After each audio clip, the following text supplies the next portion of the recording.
Hi everyone. आज की video में बताऊंगा आपको कि अपने सी इंटरमीडिएट के बाद आर्टिकलशिप के लिए डोमेन कैसे चूज़ कर सकते हैं, राइट।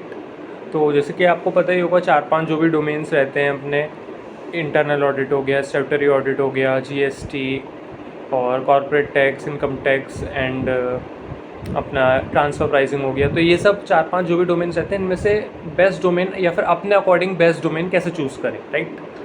तो सबसे पहले मैं आपको अपने बारे में बता दूं। My name is Shaurya Bansal. I have cleared CA foundation intermediate both in my first attempt and I am currently pursuing my articleship with Ernst and young EY.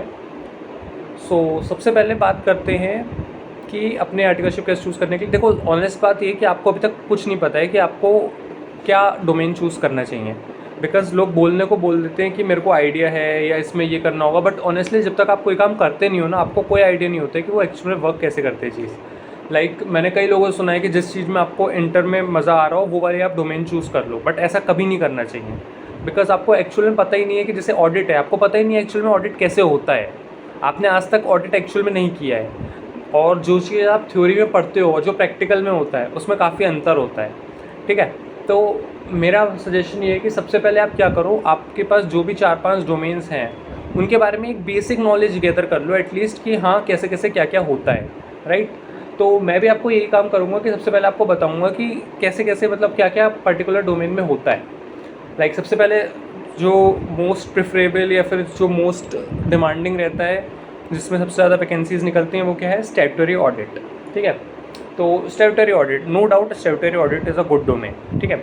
अगर आपको पर्टिकुलर सीए वाला ही काम करना है कोर सीए वाला काम करना है, तो आप स्टैट्यूटरी ऑडिट में जाओ, ठीक है। आपको उसमें एडवांस अकाउंट्स भी यूज़ में ले आएगी, लॉ भी यूज़ में आएगा, रिपोर्टिंग भी सीखोगे, ठीक है। इंडियस भी इनफैक्ट काम में आ जाएंगे। नो डाउट आप स्टैट्यूटरी ऑडिट में जा सकते हो, ठीक है। बट एक बात, स्टैट्यूटरी ऑडिट में वर्क प्रेशर बहुत ज़्यादा रहता है। आप चूज़ कर सकते हो अपने अकॉर्डिंग, बट जैसे मेरे भी दोस्त हैं तो जिनसे ही बात होती है स्टैट्यूटरी ऑडिट वालों की तो हमेशा लगी रहती है, ठीक है। तो आप चूज़ कर सकते हो अपने according. Secondly, internal audit.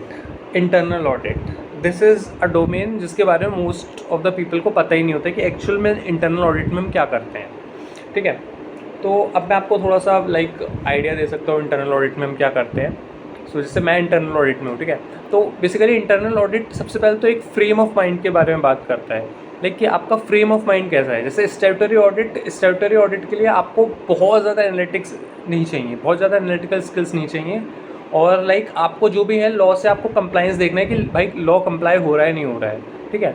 But internal audit क्या रहता है, इंटरनल ऑडिट में आपको प्रोसेसेस पूरे समझने पड़ते हैं इन डेप्थ। अगर आप बिजनेस इंक्लाइंड ज़्यादा हो और अगर आपको लगता है कि आपको बिजनेस इन डेप्थ, बिजनेस कैसे चल रहा है पूरा ये समझना है, कैसे प्रोसेसेस वर्क कर रहे हैं, तो आपके लिए इंटरनल ऑडिट बेटर है, ठीक है। और इंटरनल ऑडिट और रिस्क एडवाइजरी बात वही होती है, ठीक है। रिस्क एडवाइजरी बेसिकली एक ब्रॉडर टर्म हो गया, या फिर रिस्क एडवाइजरी में आ गया कि आप कैसे कैसे रिस्क को कंट्रोल कर सकते हो। तो इंटरनल ऑडिट में मैं आपको एक एग्जांपल भी दे सकता हूँ अगर आप कहोगे तो। जैसे हम कई बार ऐसा करते हैं कि पेमेंट्स देखते हैं कि एक्चुअल में जो मैं आपको ऐसा एग्जांपल दे सकता हूँ, जैसे प्रोडक्शन नहीं बढ़ा है, हमारी फैक्ट्री में प्रोडक्शन नहीं बढ़ा है, जो हमारा आउटपुट है वो उतना ही हो रहा है, बट कॉस्ट बढ़ गई है। तो अब हम पता कर सकते हैं कि कॉस्ट क्यों बढ़ी है।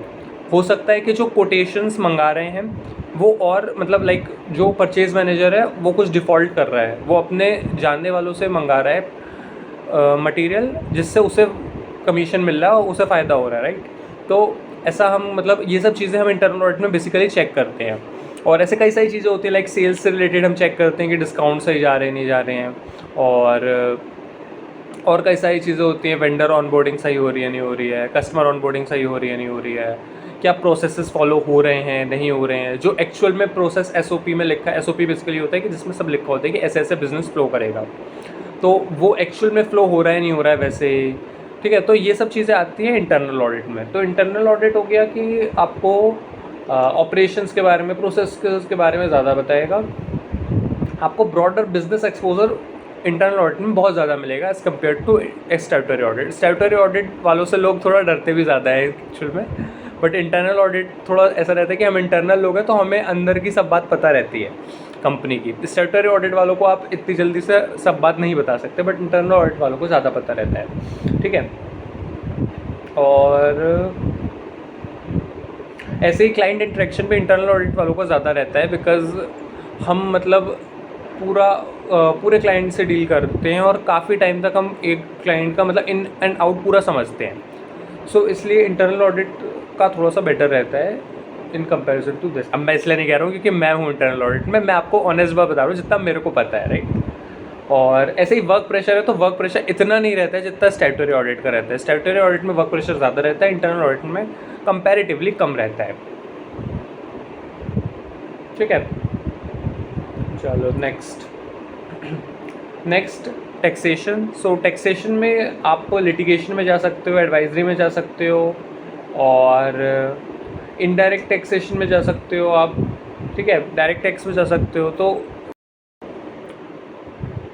Yes, so now coming on to taxation. So taxation में अपने पास मेनली 3 डोमेन रहते हैं। सबसे पहले corporate tax, second is transfer pricing, and third is M&A, and fourth also like indirect taxation, right.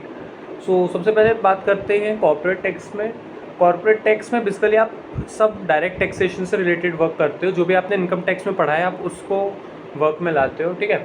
और इनकम टैक्स रिटर्न्स देखना, computation देखना, notice handle करना इनकम टैक्स डिपार्टमेंट के, टैक्स ऑडिट्स में हेल्प करना, वगैरह वगैरह, ठीक है। और इसमें आपको ये है कि आपको फाइनल की स्टडीज़ में बेनिफिट मिल सकता है टैक्सेशन से रिलेटेड, बिकॉज आप जो भी चीज़ें हैं आप प्रैक्टिकली उसे कर रहे हो। और इंटरनल ऑडिट में हाँ, आपको जो भी स्टडीज़ है बेसिकली फाइनल से रिलेटेड उसमें आपको असिस्टेंस नहीं मिलेगा, बिकॉज वो चीज़ें नहीं है जो आप फाइनल में बेसिकली पढ़ रहे हो, राइट। वो समथिंग डिफरेंट है, okay. So now transfer pricing.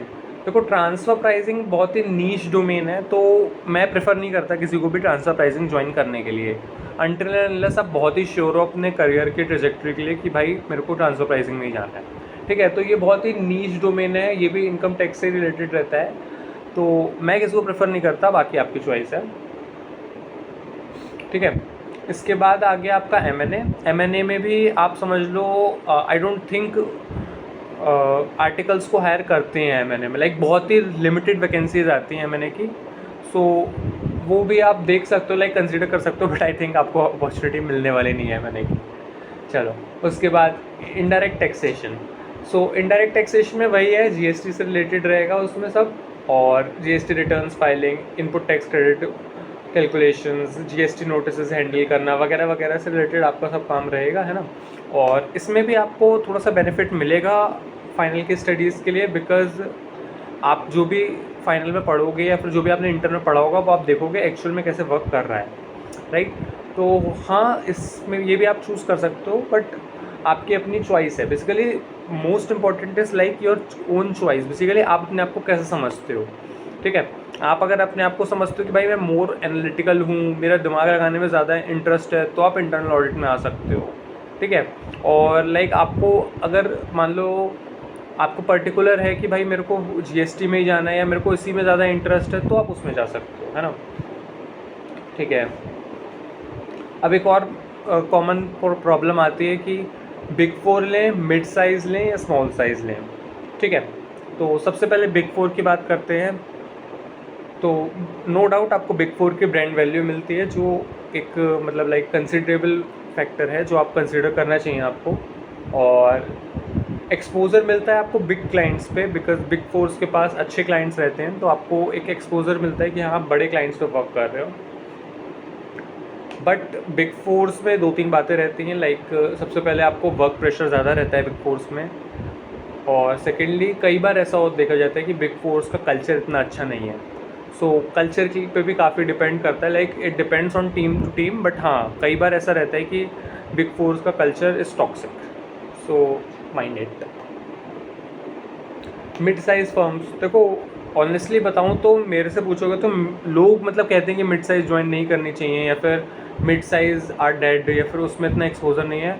But मेरा दोस्त है और वो मिड साइज़ से कर रहा है मिक्स डोमेन में, एंड ऑनेस्टली बताऊँ कई बार वो दिखाता है कि भाई ऐसे ऐसे कर रहे हैं, ये ऑडिट कर रहे हैं, मुझे लगता है भाई मैं बेकार डोमेन में हूँ, ये बढ़िया डोमेन में है। बिकॉज एक्चुअली मिड साइज से मिक्स डोमेन करना बहुत अच्छा है। आपको अब मतलब आप एक पर्टिकुलर फील्ड में स्पेशलाइज नहीं होगे, बट आपको नॉलेज ओवरऑल बहुत अच्छी मिल जाएगी। अगर आप ऑडिट में भी उसके बाद जा रहे हो, किसी पर्टिकुलर फील्ड में भी जा रहे हो, ऑडिट में तो काफ़ी काम में आएगी आपको और नॉलेज भी, क्योंकि आपको मतलब जैसे ऑडिट में कई बार ऐसा हो जाता है कि आप एक पर्टिकुलर चीज़ को ऑडिट कर रहे हो, बट उसमें कई सारी चीज़ें आपस में इंटरलिंक्ड होती हैं।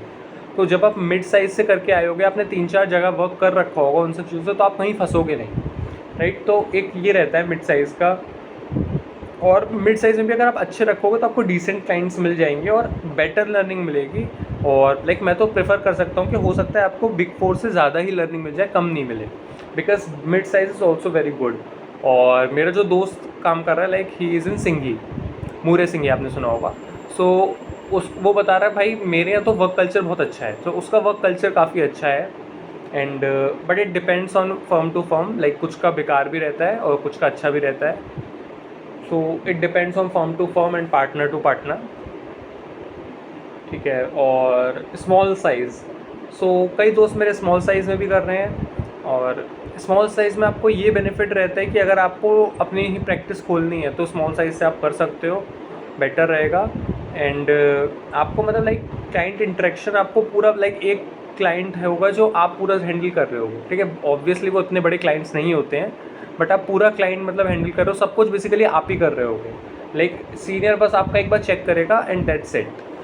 सो ये भी अच्छा है। बेसिकली अभी तो आपको कुछ नहीं आता है, तो आपको तो जो सीख लो आपके लिए अच्छा ही है, बट आपको बेसिकली अपनी ट्रेजेक्ट्री देखनी है कि आपको कहाँ जाना है या कैसे करके करना है, ठीक है। तो हैंड्स ऑन वर्क आपको मिलेगा, बट एक इसमें स्मॉल फर्म्स में प्रॉब्लम है कि आपको जो भी बड़े सॉफ्टवेयर्स होते हैं वो आपको सीखने को नहीं मिलते हैं। SAP आपको सीखने को नहीं मिलेगा आपको। अब जैसे हम तो इंटरनल ऑडिट में तो ऑल्ट्रिक्स भी कई बार काम में आ जाता है, पावर BI काम में आ जाता है, तो आपको वो सब सीखने को नहीं मिलेगा, है ना। और क्या है, तो एक और डाउट रहता है मिक्स्ड डोमेन चूज़ करें या फिर एक पर्टिकुलर डोमेन चूज़ करें। इसमें मैं आपको कहना चाहूँगा कि आपकी चॉइस है। अगेन मैं कई बार ये वर्ड यूज़ कर चुका हूँ, बट अगेन आपकी चॉइस है। आपको डिपेंड करना है कि आपको देखना है कि आप किस टाइप के बंदे हो। मैं हूँ, मुझे पता है कि मैं 4 चीज़ें नहीं करता हूँ, मैं एक चीज़ करता हूँ, एक चीज़ तमीज़ से करता हूँ, ठीक है। और कई लोगों का ऐसा रहता है कि वो 4 चीज़ें करना चाहते हैं या 4 चीज़ें ट्राई करना चाहते हैं। तो अगर आप 4 चीज़ें ट्राई करना चाहते हो या फिर आप देखना चाहते हो कि भाई अभी ऐसे ये भी करके देखते हैं, वो भी करके देखते हैं, तो आप मिड साइज़ ले सकते हो। मैंने जैसा कि आपको बताया, मिड साइज़ में भी आपको मिड साइज़ से अगर मिक्स डोमेन करोगे आप, तो भी आपको काफ़ी अच्छा एक्सपोज़र मिलता है। कभी आप इंटरनल, मेरा दोस्त जो मैं आपको बता रहा हूँ वो इंटरनल भी करता है, वो स्टैट भी करता है, एंड वो टैक्सेशन भी करता है, तो काफ़ी अच्छा मिलता है आपको उससे भी एक्सपोज़र। तो आप वो भी डेफिनेटली कंसिडर कर सकते हो।